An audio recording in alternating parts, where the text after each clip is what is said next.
UFC 317. Ilia Topuria just flatlined Charles Oliveira. Okay. We're gonna go through the main card. Next fight to make, absolutely.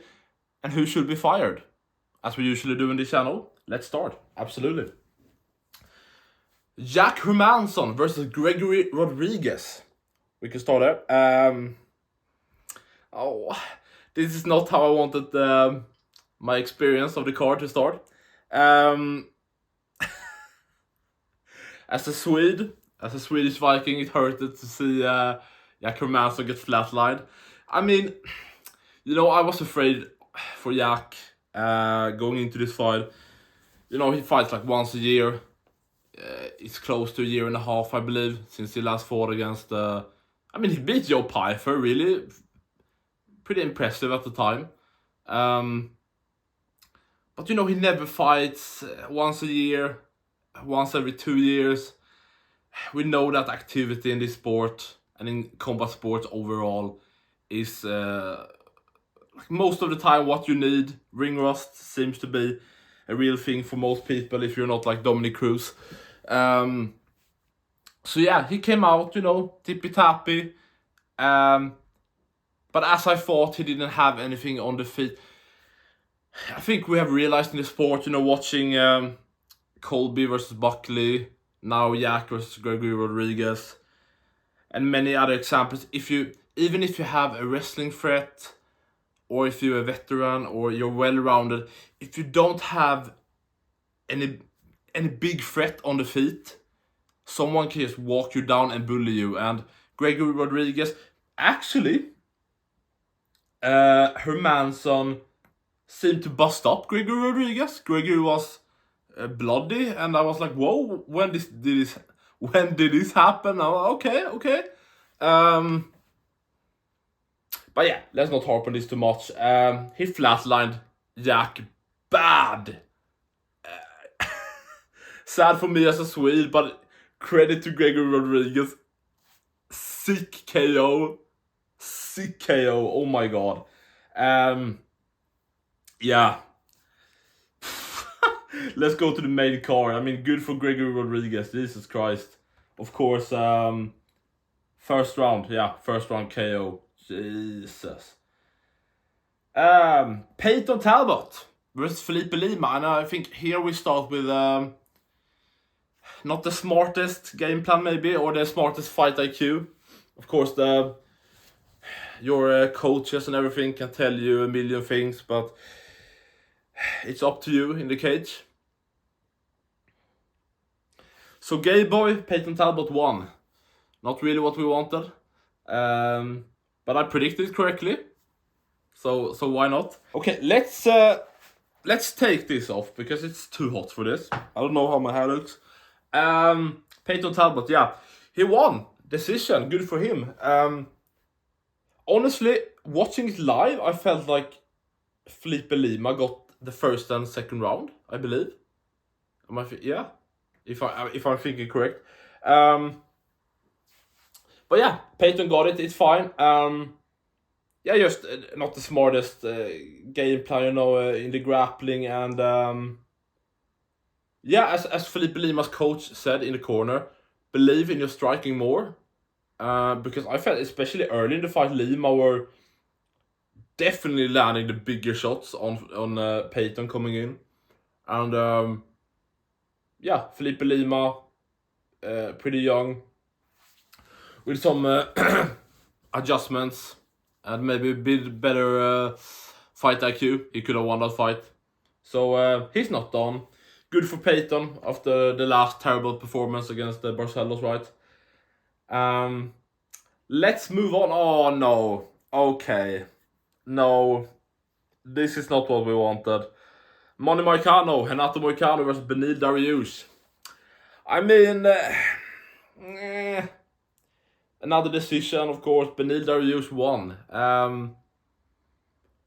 65-year-old Benil Dariush won. Oh my god, in the first round, Hermansson Moicano dropped Benil Dariush. Of course he did. With a big straight right out of nowhere, and I was okay. I thought for a second, oh my god, Dariush is done. Like it felt a bit similar to when Dariush got finished by Oliveira. You know, dropped, hurt bad. Oliveira, of course, jumped on him, tried to finish him, scrambled around a bit, got on top and TKO'd him. Of course, Dariush survived, but a clear first round to Moicano. I mean, both guys, especially Moicano, seemed to get tired real quick after some grappling sequences. Maybe it's just maybe it wasn't his day. Maybe, you know, he's getting older. What is Moicano? Moicano is like 35, 36, right? So I mean, he's getting up there. I think Benil is too, but yeah, I was surprised by Moicano. Just seemed tired and broken pretty fast.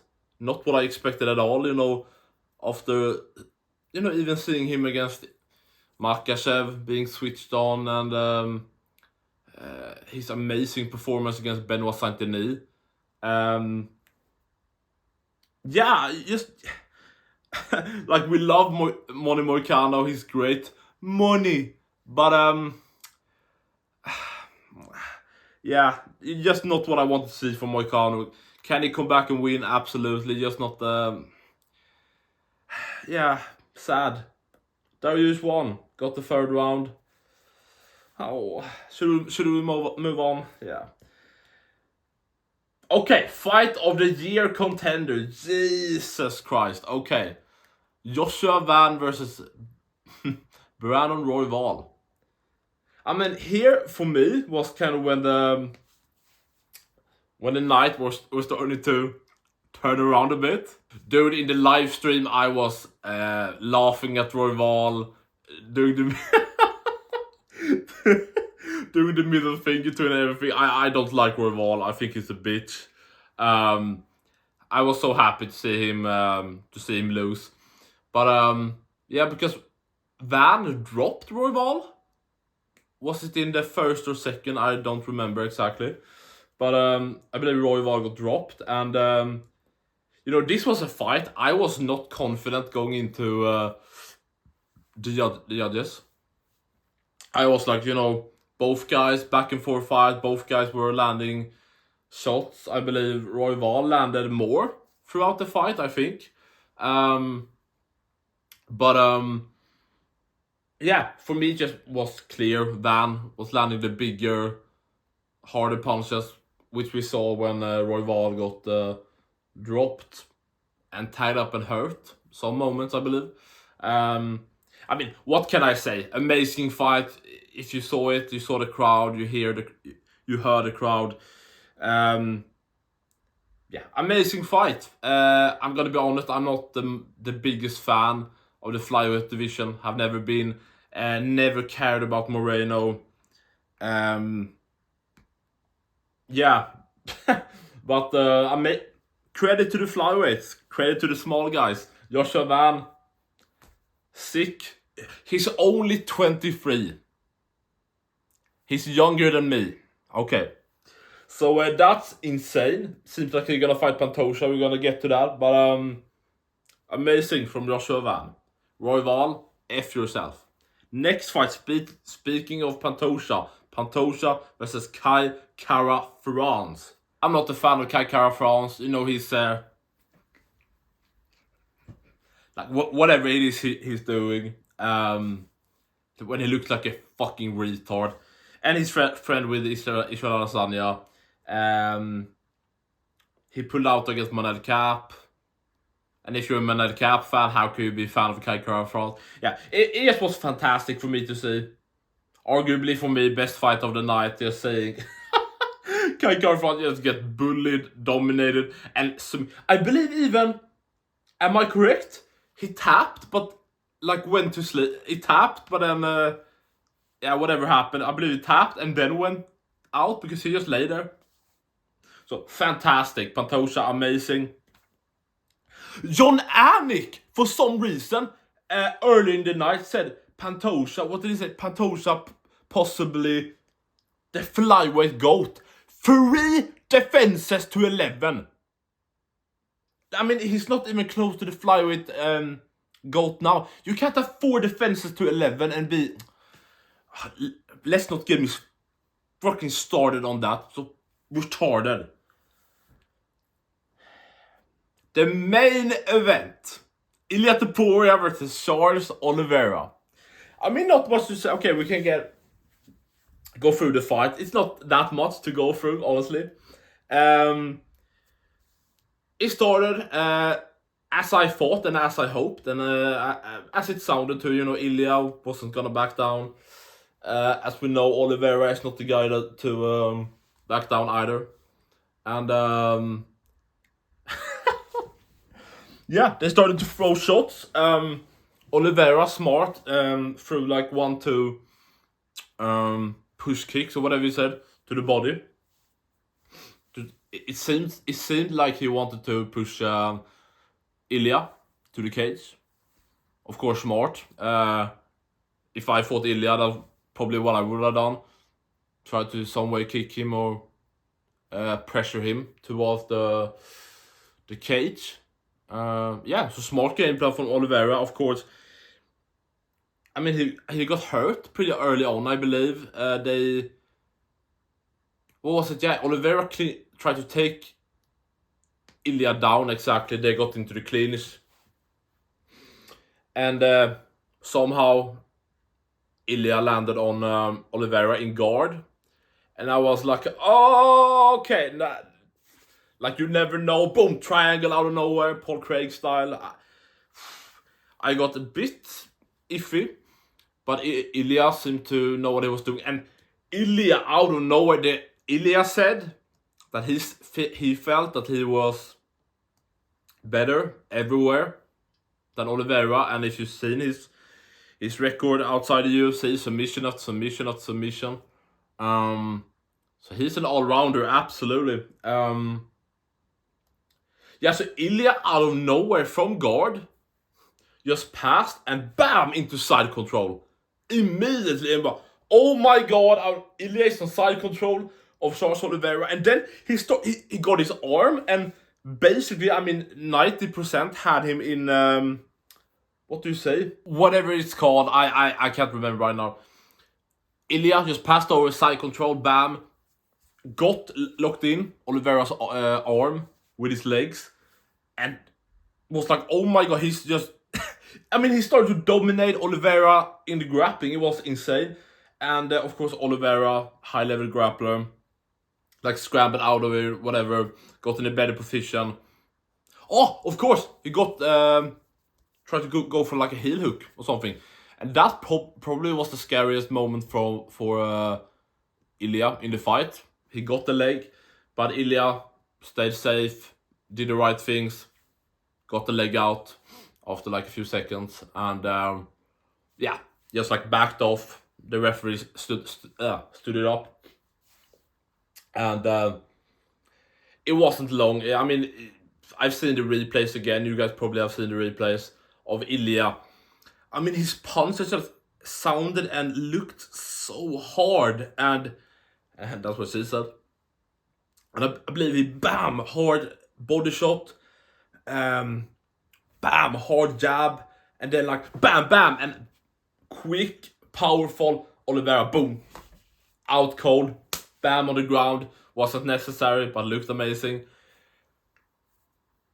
Ilia Topuria is the new lightweight champion. Amazing from Ilia Topuria. I have more to say. I'm gonna do another video coming soon about Ilia Topuria, so subscribe for that. Like, comment what you think, and yeah, subscribe if you want to see the Ilia Topuria video. But in the meanwhile, let's continue on to what's the fight to make next. I mean, let's just start off with the main event, Ilia Topuria. Let's not sugarcoat it. Hermansson should be his next opponent. You guys are maybe surprised, depending on who you want. Do you want Justin Gaethje so he doesn't retire? Do you want Paddy Pimblett? For me, I of course have the rankings up, and for me it's pretty simple. Gaethje isn't the next in line. You don't get a title shot by beating number 12, whatever it was, Rafael Fiziev. I know Dustin got a title shot after beating BSD. Completely different situation. The UFC, apparently, I don't know where after 30 years, didn't know how to plan the cars or whatever. They booked all the top lightweight contenders just before Islam was apparently supposed to fight. Didn't make any sense. Gates is not deserving. If you want to retire, bitch. We don't care. Max and Dustin is fighting. Of course, whatever happens there, Dustin retires, Max is left. Max, of course, we just saw Max Ilia. I don't think most people is interested to see that again. Doesn't make sense. Paddy is number 8. Like, what are we talking about? He beat Michael Chandler. Number 8. Like, come on. The thing is with Paddy also, that this thing with Paddy and Ilia Topuria being whatever you want to call it, a huge fight, pay-per-view draw. What evidence do we have that Paddy Pimblett is a pay-per-view draw? Unfortunately, I don't think we have evidence that Ilia Topuria is a pay-per-view draw. Do I think Ilia Topuria is one of the biggest stars, if not the number 1 biggest star in the UFC right now? Absolutely. We haven't, since like 2022, we barely have seen any pay-per-view numbers like we saw before. 10 years ago, just a few years ago, almost every pay-per-view, majority of the pay-per-views every year, we saw the pay-per-view numbers. We saw who actually draws. We saw Conor. He is the draw. 1 million plus every time. But we don't have. Okay, I maybe got too mad there, too angry. I don't know. My point is that we don't, like, if they make Ilia Topuria versus Paddy Pimblett, what makes you confident that it will make even 400,000 pay-per-view buys, 400k? Like, what do I think it would make? 300-400 probably. Like, I don't even think it's a big seller. And for me, honestly, after the Ilia Topuria performance we just got, there's not many fights that actually give me big hype. Because I think Ilia can do that he will do that to everybody. Probably. I mean, it took another round to get to Volk. It took until the 3rd round to do it to Max. But it seems to, eventually, it happens. And, so yeah, I'm not even interested much in the Pimblett fight. Fight Gaethje or someone, earn your title shot. And as I said, 5-4, Max and Dustin are fighting. Max isn't up next. Gaethje doesn't deserve it. Oliveira just lost. Then number 1, Hermansson. Honestly, am I too excited about that fight? Actually not. The fights that actually make me excited for Ilia has been the big names. Volk, Max, Oliveira was super excited. Like a Gaethje matchup, Dustin, Islam Makhachev, fights like this. But for me, just make the Hermansson fight. He's the number 1 contender. Show that the rankings matter, they should matter. And yeah, I think he just beats the piss out of Arman. Maybe it's a harder fight, but he will finish Arman. So it's fine, just make the fight. The next fight, yeah. Charles Oliveira, pretty simple. Max Holloway, the rematch, absolutely. Like, if he beats Dustin, amazing. Even if he loses to Dustin in the trilogy, they just a few rankings from each other. And even if Max loses, he's coming off a loss. Oliveira's coming off a loss.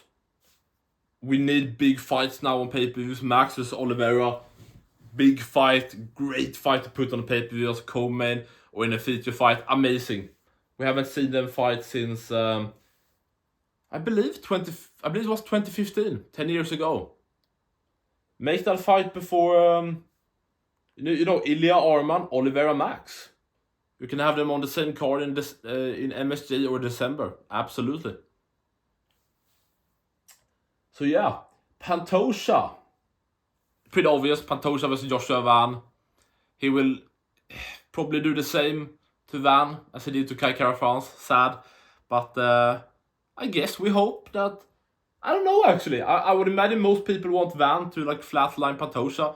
But honestly, I want to see... I'm a fan of Pantoja, especially after embarrassing Kai Kara France. So, I mean, I want to see Pantoja continue and see what kind of legacy can he build.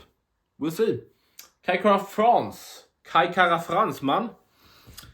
Pretty obvious, right? Put him against Manel Kaparov. Manel Cap seems to pull out every fucking time. Manel Cap, we love you. We love the F word you love to throw out and everything. Great fighter, entertaining fighter, but he seems to pull out every time. Kai Kara France pulled out 2 years ago when they were supposed to fight. And yeah, guys, let's just take it easy in training camp. Do this on a pay-per-view. Only train for 3 rounds. Don't get injured, guys. Yeah, I mean, that's probably, when it comes to like beef, that's probably the most hyped fight in the flyweight division. Take advantage of the hype, please. Absolutely. Kai Kara France, Manel Cap will beat the piss out of Kai Kara France. You got the scoop here. And that's not a prediction, that's a spoiler. Yeah, what makes sense up next? Brandon Royval versus Amir Albasi. Good. Benil Dariush unfortunately got the win over my boy Renato Money Moicano, bro. Rafael Fiziev makes all the sense in the world. Fiziev just fought like a week ago, right? He deserves a move up. And I just looked, in the top 5, the top 7 on the lightweight division. And it seems like most people there are will probably be busy with each other. So yeah. Yeah, let's just hope Fiziev beats the piss out of old man Dariush and finishes him. Pretty simple. Maybe he will just get taken down. That would be really sad. I mean, honestly, he beat Moicano in the grappling, so maybe it's not the fight. I mean, I think it will be a really good fight. A hyped fight for if you're a hardcore fan. Put that on a fight night or a pay-per-view. Absolutely. Fiziev, Dariush. Sick. Moicano Chandler. I mean, that you can put that on any pay-per-view. That's a good fight for a pay-per-view. Renato Moicano, Michael Chandler. Michael Chandler never has a boring fight. It's pretty clear by now. Chandler isn't one of the top dogs anymore.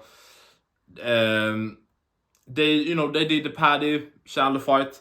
Either Paddy would rise, get up the rankings, and be a bigger star, or Chandler would beat Pimblet and prove that I'm still one of the top dogs or whatever. If you ever thought Chandler was one of the top dogs. But now, he's ranked, what is Chandler ranked, number 12 or something. Yeah, it makes sense ranking wise. And as I said earlier with Oliveira Max, we need big fights for pay-per-views. We need pay-per-views to stand out. And that's also another conversation about you should have names like Usman and Whittaker and Adesanya, Shimaev, the bigger names of the sport, almost only on pay-per-views. Make the pay-per-views feel special now. Make the pay-per-views feel special again. Because now it's a 50-50. Oh, Usman will fight on a main event, the fight night again. Like Adesanya's last fight night. Usman's last fight night. Whittaker's next fight is a fight night. Colby, same thing. Just put the biggest name, have them on pay-per-views. The casuals don't care about the fight nights. It's pretty clear. The pay-per-views is what goes viral. The pay-per-views is what draws in people that are not hardcore fans. That's for the casuals watch the pay-per-views. So yeah, anyway, Moicano Chandler, stack up a pay-per-view, opener of the main card. Chandler Moicano, sick fight. Hype, promo. Chandler hypes in his way, Moicano can do his money. Good. And who should the UFC fire? And this one, actually I switch around a bit. Not who the UFC should fire. Who should retire? Jack Hermansson, we love you, bro. Our Swedish king. It's probably time, dude. Jack fights, once a year, once every 2 years. He just got flatlined bad. He has probably made good money in his career. He's not a top contender anymore. He just so people understand, I believe Jack Hermansson was ranked, beat Pyfer, and now when he came back, he wasn't even ranked. That's how long he takes between fights. Yeah, I'm done. I love you, Jack. This is not an insult, but it's time, bro. It's time. So who should the UFC retire? Jack Hermansson. We love you, bro. Kisses. Probably latest video is right here, I think. Playlist. Bam, here.